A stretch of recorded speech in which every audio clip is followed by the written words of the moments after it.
よ、今日も一日お疲れ様やったな。どうやった今日は。なんか変わったことあった？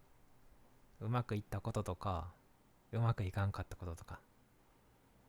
うん。ああ、そうなん。まあそんな気落ちしなや。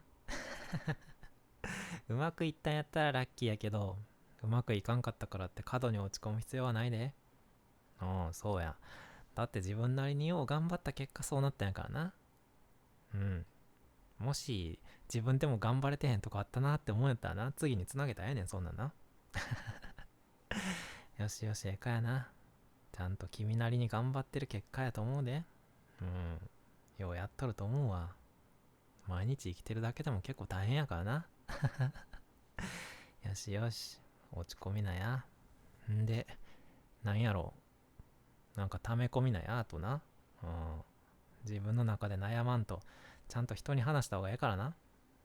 人に話したら、その人の意見も聞けるし、で、自分で言語化することによって、自分の考えがな、整理されたりすることもあるからな。うん。試してみ騙されたと思ってな。てか今お腹鳴ったけど入ってへんかな、大丈夫かな。まあこのまま続けるけど。うん。で、今夜やからさ、そろそろ寝る時間やろ。うん。どう？眠たい？まだ眠たない？でもこうやって音声を聞きに来てくれたってことは、寝る支度できてんのんちゃうの？なんとなく開いたん？まあどっちかわからんけど、まあ寝ようとは思ってんねやろ。じゃあ明日の準備とかちゃんとした？うん。した？よしよし、ええ子やな。優秀やで。うん。歯磨きもしたか？うん。ちゃんと寝る前は歯磨きしや。まあみんなちゃんとやってるか、そんぐらいな。ええ子やねやからな。うん。よし。じゃあまあ、眠たいにしろ、眠たくないにしろ。とりあえず寝るにはさ、布団入っといた方がええから、布団入ら。うん。うん。うーん。あ、じゃあさ、奥行ってよ、奥。俺後から入るから。ああ、そうそう。そう、詰めて詰めて。じゃあ俺も入ろう。よいしょっと。ああ、あれやな。やっぱお布団って最高やな。うん。しかも布団も最高やしさ、こうやって好きな人と隣り合わせっていうのもまたおつなもんやろ。そう思わへん？俺はそう思うで。うん。ええもんやろ。うん。んでさ、俺ちょっと腕枕したいねんな。俺腕枕めっちゃ好きでさ。うん。してもいい？なあ、ええやろ。うん。じゃあちょっと頭上げて。うん。そうそうそう。おいしょっと。じゃあ腕通して。あ、いいよ。そこに頭置いて。うん。そうそう。こうやってなんか腕枕してさ、こうやってギューって抱き寄せんのめっちゃ好きやねんな。なんか密着感がええやんな、腕枕って。うん。ほら、もっとこっちにおいで。うん。はい、キュー。よしよし、ええ子やな。今日も一日よう頑張ったで。うん。はあ、落ち着くな。こうやってお布団の中でさ、ギューって抱きついてくっついてさ、はあ、横になってると眠くなってくるよな。うん。でもまだ眠くない？眠いやろ？うん。じゃあどうしよっか。トントンでもしてあげよっか。うん。それがええな。うん。よいしょっと。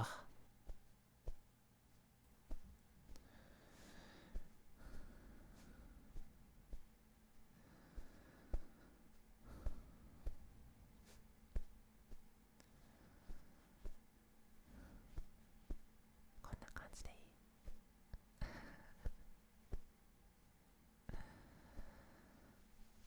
よいしょ。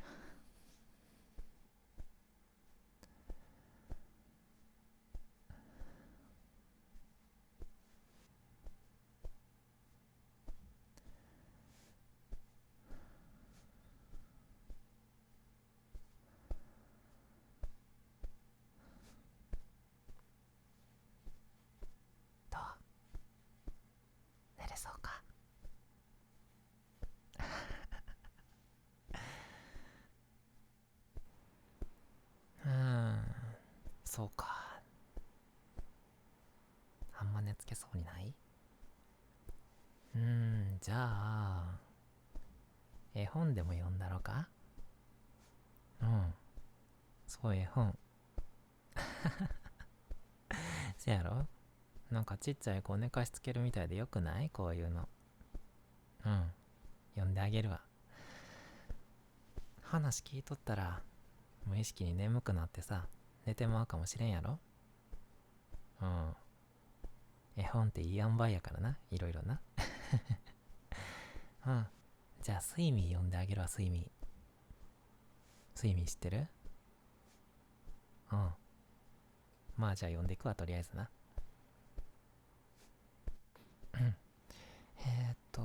今スマホで見れんねんな。あったあった。睡眠。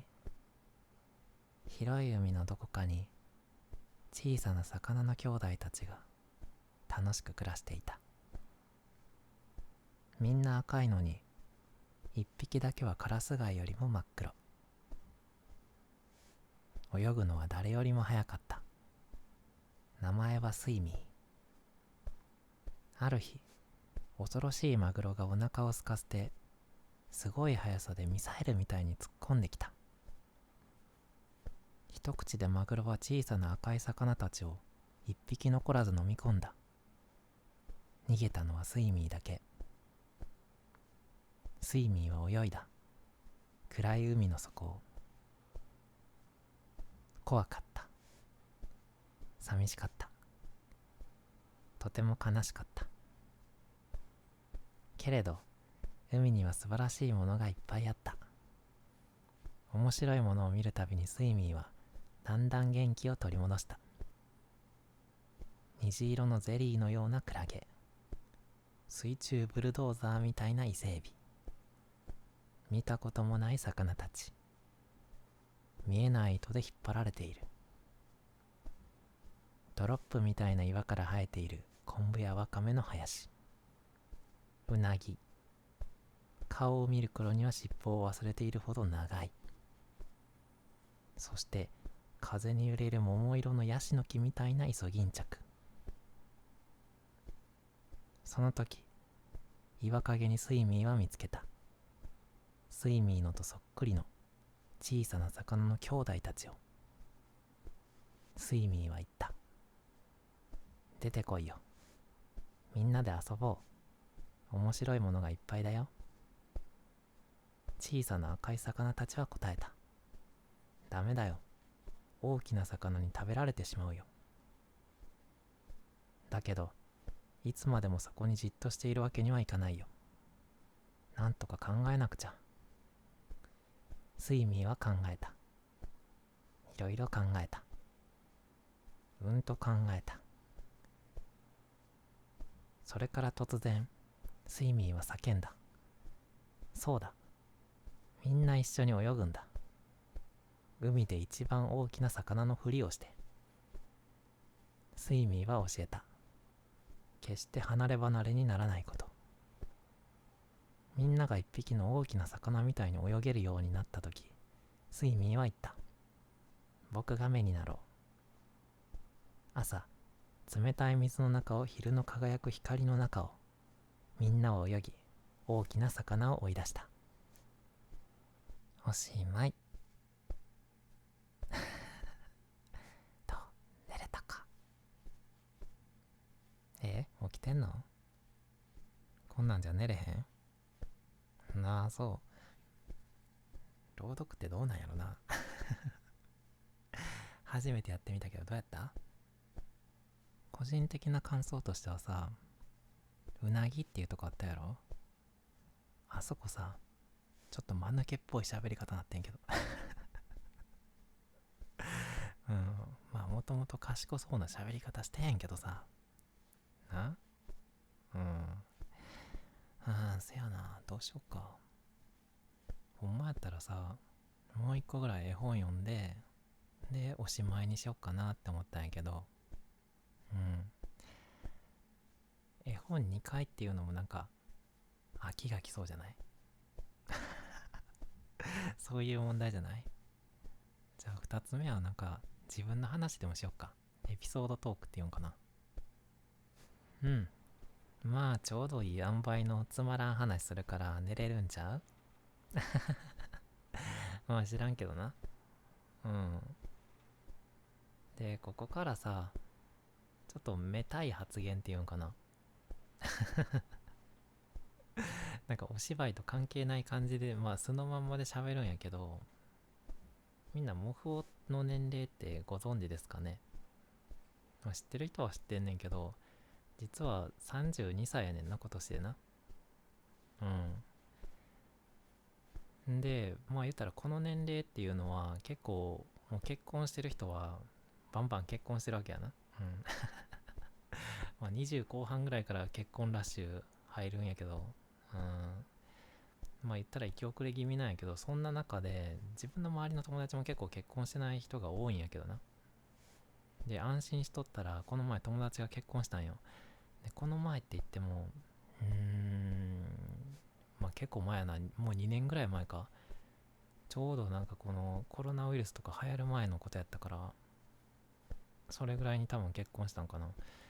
で、その結婚式に呼ばれて行った時にさ、友達に、おい、もうこう最近どうなんやって言われてさ、どうっていうのは女の子とか彼女とか作らんのかみたいなね、話されて、いや、俺はなんかもう毎日楽しいことを、自分のやりたいことをめっちゃやってるから、なんか特にそういうなんかお付き合いとかも考えんと、のらりくらりやってんでみたいな話したらさ、俺実はなんや、マッチングアプリっていうのを使って結婚したんやって言われてな。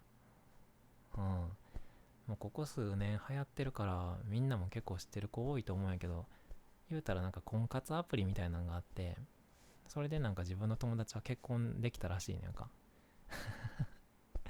んで、モフもやってみろやって言われたから、ああまあそうなんやって思って、なんかちょっと面白そうでもあったから、やってみようって思ってやってみたいな。んで、そのアプリの内容どうやったかな、説明すると、なんか1日に10人ぐらいになんかいいねみたいな、あなたに興味ありますみたいなの送れて、なんか毎日おすすめみたいなの出てくるんやが、あなたとマッチしそうな子はこの子ですみたいな感じで。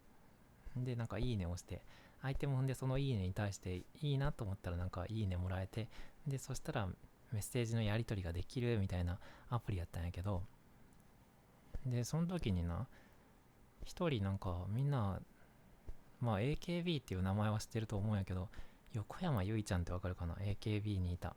今もいるんかな？ちょっと今の動向わからんねんけど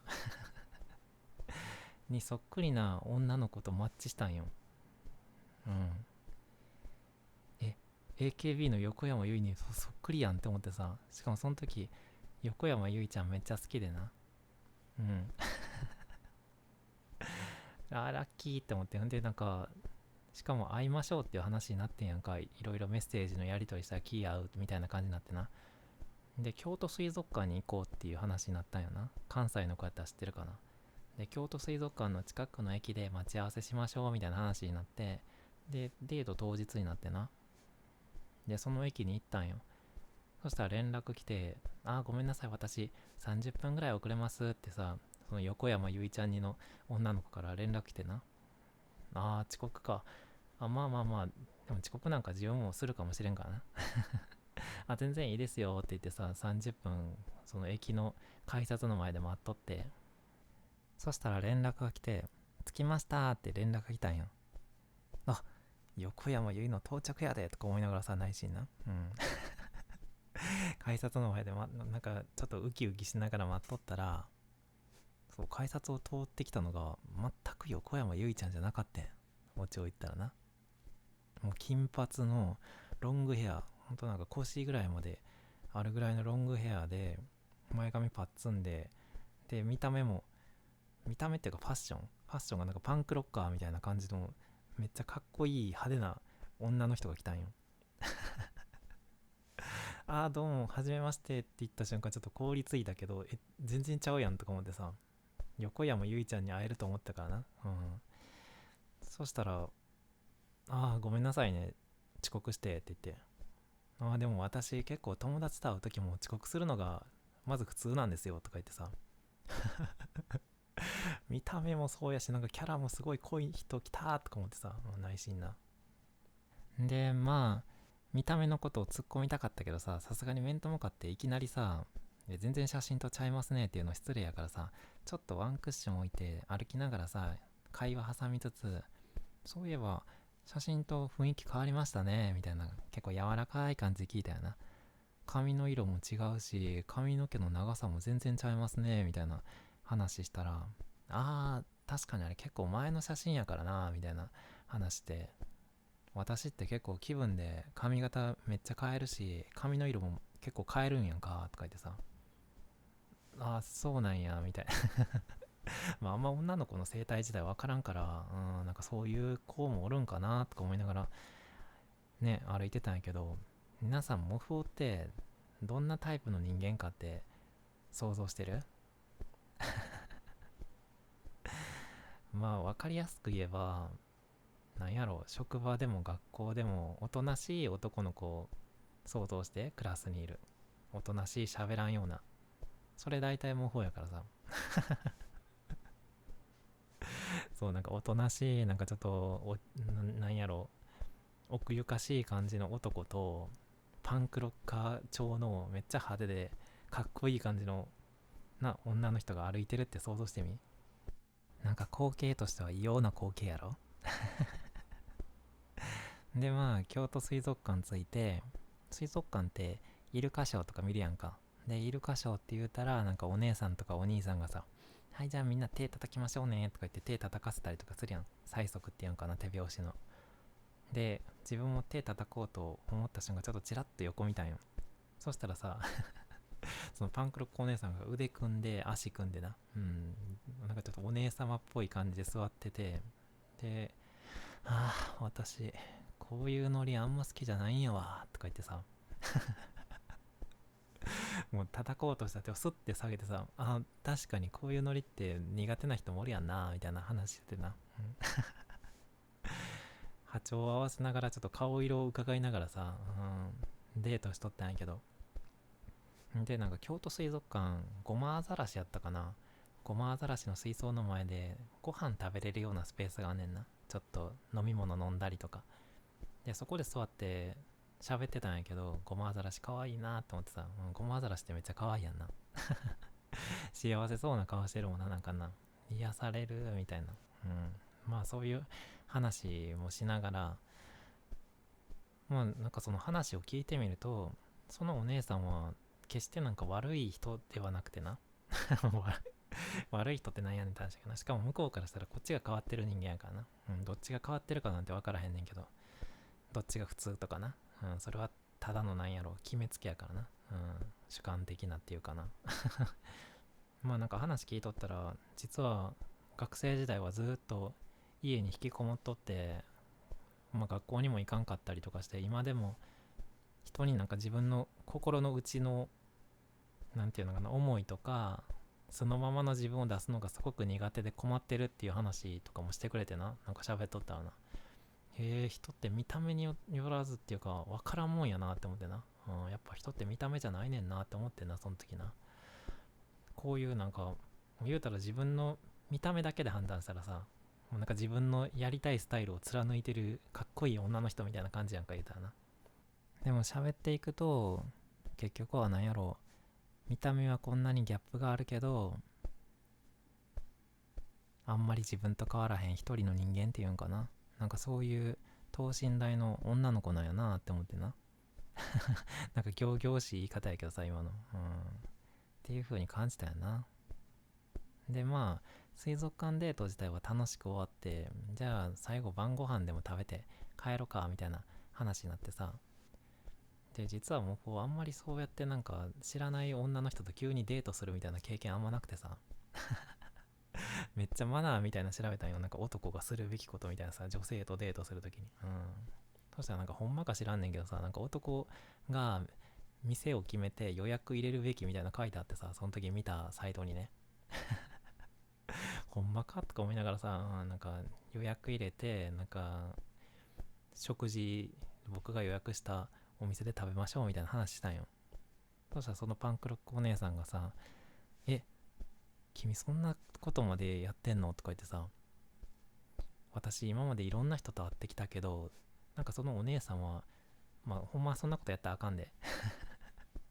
婚活アプリやからそんなんしたらあかんねんけど、なんかデートが楽しいから登録してるみたいな、その女の人はな。うん。なんかいろんな人と会って喋んのが好きやねんて。で、なんかそういういろんな人に会ってきたけど、そんなことしてくるやつおらんかったわとか言ってさ、関心やなとか言ってさ、謎の上から目線でさ、評価されたんやけど、うん。まあでも上から目線って言ったらなんかちょっと怒ってるみたいやけど、悪い気はせんかったよ。全然な。むしろやったーって思ってさ、喜んでもらえたって思って嬉しかったんやけど。で、まあその食べるとこが京都駅にあって、京都駅って行ったことある人やったらわかんないけど、めっちゃ長い階段があってな。その時冬やったから、そこの階段にめっちゃでっかい綺麗なクリスマスツリーが立つんやんか、京都駅って。んで、二人でエスカレーター、これも長いエスカレーターな。長いエスカレーター下りながらさ、ご飯も美味しかったし、楽しかったな、水族館みたいな話しながらさ、そしたらそのお姉さんがぽつりとさ、うん、確かに楽しかったけど、うちらってもう多分今日別れたら二度と会わんねやろな、みたいな話でさ。うん、でもそれに対してなんかその言葉だけ聞いたらめっちゃ冷たいけどさ、なんかその時の空気感とか、なんかそのいろいろごま新しいの水槽の前で喋ったって言うとったやろ。なんかそういうやりとり含めて、なんか自分はスッとさ、自分も確かにそうですね、みたいなあ、確かにそうやな、みたいなさ、返事がスッと出てきたよな。うん、なんかしっくりくる言葉と言葉っていうのかな、なんかそんな感じになって、まあだって言ったら全然タイプ違うからね、見た目から見た目も違う、うん、なんかその性格とかも、なんやろ、好きなことも違うっていうのが、まあ今日一日いろいろ遊んで喋って分かったってことやね、言ったらな。んで、降りながらさ、なんかそんな話して笑いながらさ、まあでも楽しかったのは楽しかったな、みたいなさ。うん。で、最後はお別れしたっていう話ですね。どう起きてる？寝たか？おもんない話だったか寝れたかな？うん。寝れてると信じてるで。よしよし。いい寝顔やな。ちゃんといい夢見るんやぞ。じゃあおやすみ。いい夢見や。俺も寝るわ。